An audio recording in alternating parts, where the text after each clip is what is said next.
Welcome to Muddy River News this week. I'm Bob Goff. My guest today is someone I always love having on, and that is the Reverend Orville Jones. Welcome. It is such a privilege to be here, to be with you, Bob, and to be able to share with you the good news about Juneteenth.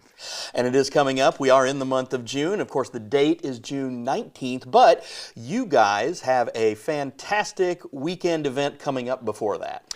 Yes, we do. We have what we call the trichotomy of celebrations. And what that entails is a big gala that will take place on Friday, June 13th at the Oakley-Lindsay Center. And then Saturday, the festival at Washington Park. And of course, Sunday on Father's Day, big concert at First Baptist Church.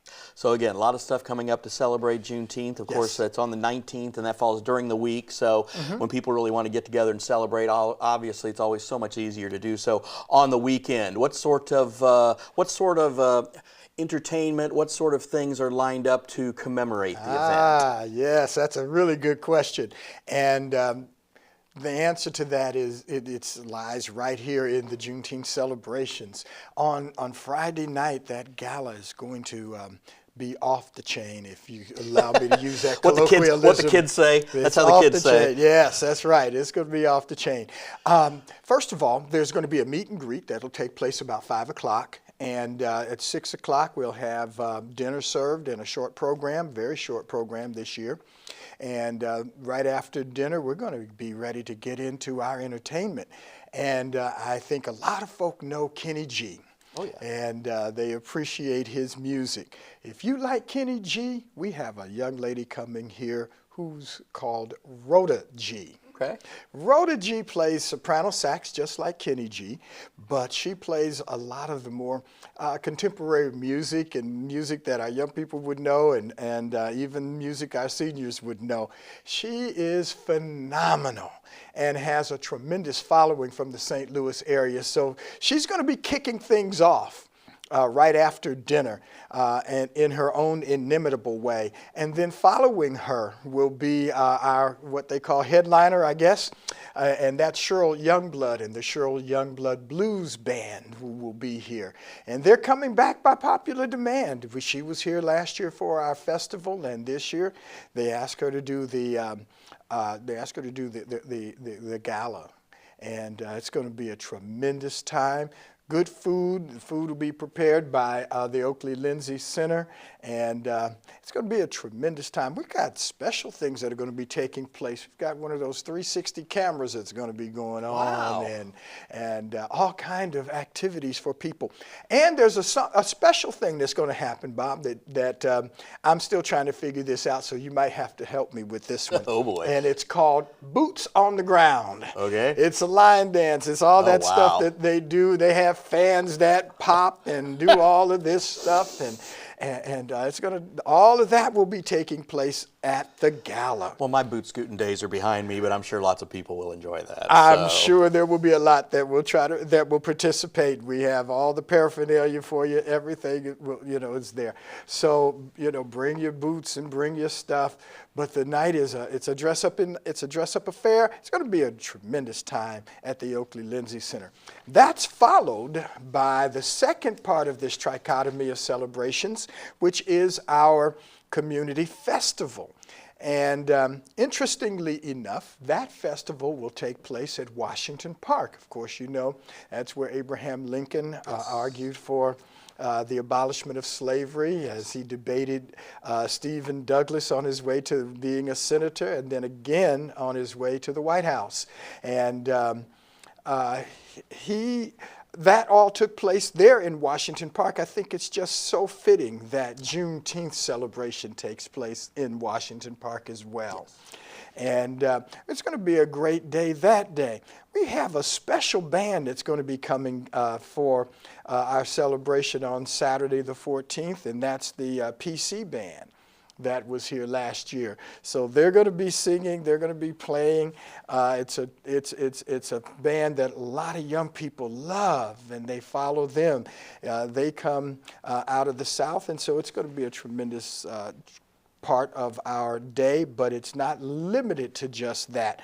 I'm telling you, there's going to be a lot of things that take place that day. There's for the kids, there's going to be this thing called Pete the Cat and Friends. Okay. So Pete the Cat's going to be there sharing with the kids. There will be a teddy bear clinic. The mobile library bus will be there.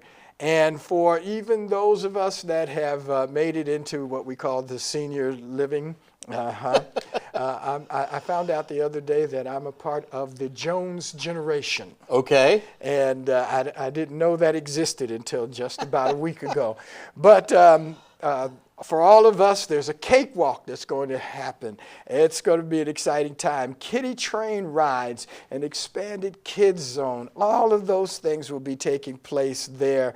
Live DJs.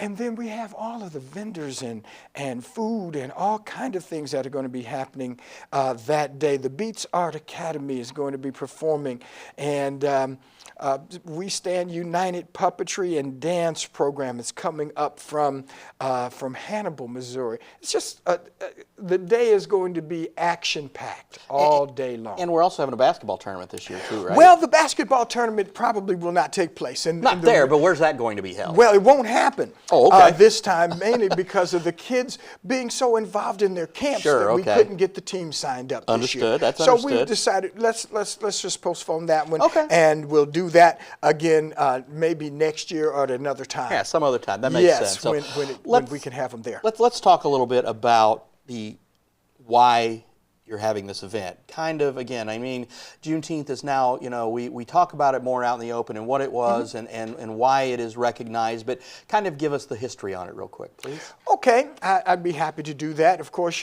as we mentioned, Abraham Lincoln argued against continuing slavery in the country as a mechanism to preserve the integrity of the Union. And in 1863, he issued the Emancipation Proclamation. That was a momentous decree declaring that there would be no more slavery in the country. It took a while before that made it across the country. Of course, we didn't have internet, we didn't have muddy rivers and all of the great things we have today to get the word out. So it took 2.5 years. So on June 19th, 1865, General George Granger, along with his troops, marched into Galveston, Texas, with what he had in his hand was General Order Number 30. And he declared that slavery would forever be ended in the country. There were people who didn't necessarily want to do it that way, but the decree was there, it had been issued, and slaves were henceforth free in the United States of America. June 19th, the colloquialism became Juneteenth. And of course, it's been celebrated for eons of years.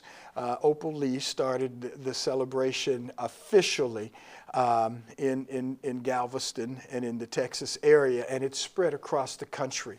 And now it is a national holiday. Yes. And just recently, our mayor here in Quincy made it official that even those who were non-union members who had the day off, because it's a state holiday as well, the union members had that day off, but the non-union members and those who were management did not have that day off, so they've equalized that as of just a couple of weeks ago. Right. You know about that. You were there. And so it's going to be a tremendous celebration. That's the history of it. But the third part, let me share that about our trichotomy of celebrations is, of course, the concert that will take place. And that's going to be an exciting time. It's Father's Day concert. So all of you that have fathers that are living, bring them on over to First Baptist Church on Father's Day, 2 p.m. in the afternoon. The Juneteenth Community Choir will be singing. And that's made up of voices of all over the city, from all different denominations, all different faiths, all different backgrounds coming together and singing. Our directress and conductress for this year is going to be Anita Watkins Stevens. And Anita Watkins Stevens is a tremendous composer and conductor. She's a nationally known musician and choir leader.